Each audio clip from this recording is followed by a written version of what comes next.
नमस्कार दोस्तों, स्वागत है आपका हमारे चैनल पर। आज का विषय है भारतीय शेयर बाजार में मची सुनामी और इसके पीछे छिपी असली वजहें। पिछले कुछ दिनों से शेयर बाजार में जिस तरह से गिरावट आई है, उससे निवेशकों के बीच हलचल मची हुई है। सेंसेक्स और निफ्टी ने कई महीनों के निचले स्तर छू लिए हैं और निवेशकों के लाखों करोड़ रुपए डूब गए हैं।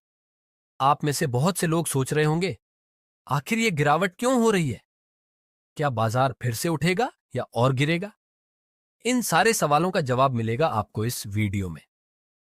चलिए, बिना देर किए शुरू करते हैं बाजार में गिरावट की असली तस्वीर। पिछले एक महीने में भारतीय शेयर बाजार में करीब 5.5% की गिरावट आ चुकी है। सेंसेक्स और निफ्टी दोनों ही भारी नुकसान में चल रहे हैं। मंगलवार का दिन बाजार के लिए बेहद खराब रहा, जहां निफ्टी ने अपने सपोर्ट लेवल को तोड़ दिया और 2 महीने के निचले स्तर पर बंद हुआ। निवेशकों के लिए यह दिन भारी नुकसान का सबब बन गया, करीब 9 लाख करोड़ रुपए का नुकसान। आपने सही सुना, निफ्टी 309 अंक यानी 1.25% गिरकर 24,472 पर बंद हुआ और सेंसेक्स 930 अंक यानी 1.15% गिरकर 80,220 पर क्लोज हुआ। अब तक निफ्टी अपने उच्चतम स्तर से 1,800 अंक से ज्यादा गिर चुका है। लेकिन गिरावट की यह लहर सिर्फ किसी एक सेक्टर तक सीमित नहीं है। Auto, banking, real estate, media और कंज्यूमर ड्यूरेबल्स सभी सेक्टर बुरी तरह प्रभावित हुए हैं। इस बीच इंडिया विक्स वॉलेटिलिटी इंडेक्स, जो बाजार की अस्थिरता को मापता है, उसमें भी 4% की बढ़ोतरी देखी गई। जब इंडिया वाईएक्स बढ़ता है तो इसका मतलब होता है कि बाजार में डर और चिंता बढ़ रही है, और यह कोई अच्छा संकेत नहीं है। बाजार में गिरावट के 5 प्रमुख कारण। 1. कमजोर तिमाही नतीजे। सबसे पहला और बड़ा कारण है सितंबर तिमाही के कमजोर नतीजे। इस तिमाही के नतीजे न सिर्फ उम्मीदों से कम थे, बल्कि बाजार को यह संकेत दे रहे हैं कि अर्थव्यवस्था की रफ्तार धीमी हो रही है।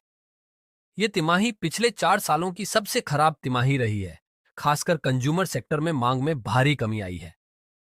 जब बड़ी कंपनियों के नतीजे खराब होते हैं तो यह बाजार में अस्थिरता और गिरावट का कारण बनता है। 2. अमेरिकी बॉन्ड यील्ड में बढ़ोतरी। दूसरा बड़ा कारण है अमेरिकी 10 साल के बॉन्ड यील्ड में बढ़ोतरी।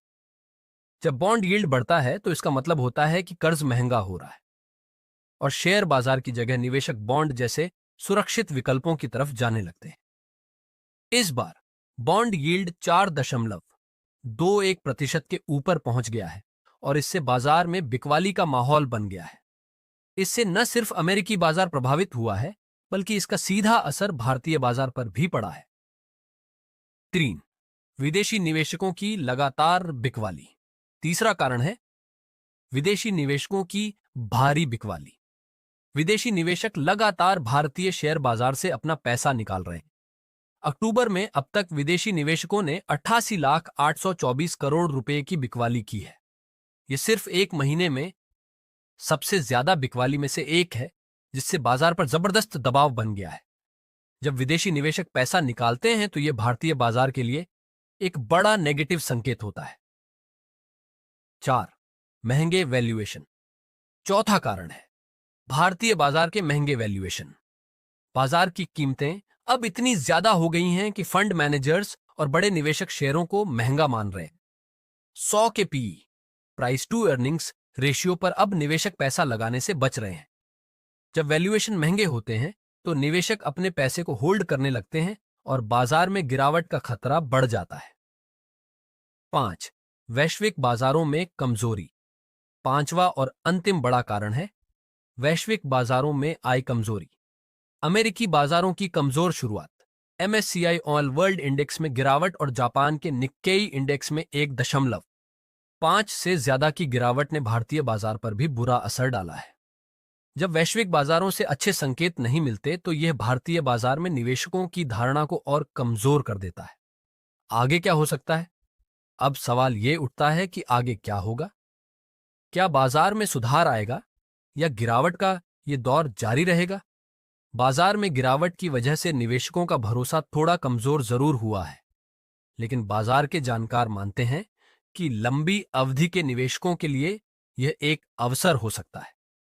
अगर आप सही समय पर सही निवेश करते हैं तो बाजार की मौजूदा गिरावट आपके लिए फायदेमंद साबित हो सकती है। तो दोस्तों, ये थे वो 5 बड़े कारण जिनकी वजह से भारतीय शेयर बाजार में इतनी बड़ी गिरावट आई है। उम्मीद है कि आपको इस वीडियो से बाजार की मौजूदा स्थिति के बारे में बेहतर समझ मिली होगी। अगर आपको यह जानकारी उपयोगी लगी हो तो वीडियो को लाइक करें, शेयर करें और हमारे चैनल को सब्सक्राइब जरूर करें। इसके साथ ही कमेंट्स में बताएं कि आपको क्या लगता है, क्या भारतीय बाजार इस गिरावट से उबर पाएगा या अभी और गिरावट देखने को मिलेगी? आपकी राय हमारे लिए बहुत महत्वपूर्ण है। ध्यान रखें, निवेश हमेशा सोच समझ कर करें और घबराएं नहीं। धैर्य ही निवेश की कुंजी है। धन्यवाद और हम मिलेंगे अगले वीडियो में। क्या आप मानते हैं कि भारतीय बाजार में अभी निवेश का सही समय है?